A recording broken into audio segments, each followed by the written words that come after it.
अस्सलाम वालेकुम व्यूअर्स। आज का टॉपिक मेरा है form of verb with Urdu and English.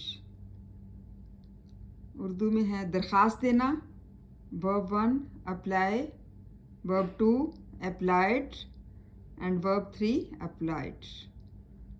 मतलब पहला है जो अप्लाई करना, अप्लाइड एंड अप्लाइड। बहस करना, argue,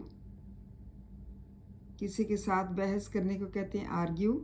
verb 2 argued, verb 3 argued. मतलब सेकंड वर्ब भी वही है और थर्ड वर्ब भी वही है, आर्ग्यूड। जाहिर होना, appear, second form appeared, third form appeared.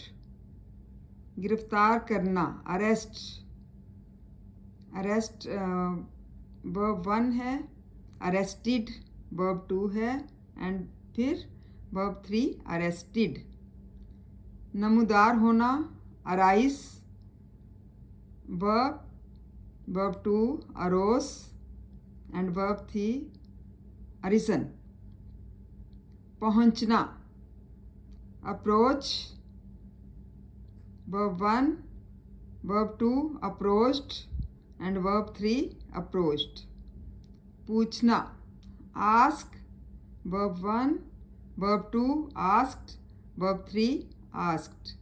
तरतीब देना, arrange, first form, second form arranged and third form is also arranged. Hope you liked my video and you can learn from these words. Thank you. Allah Hafiz.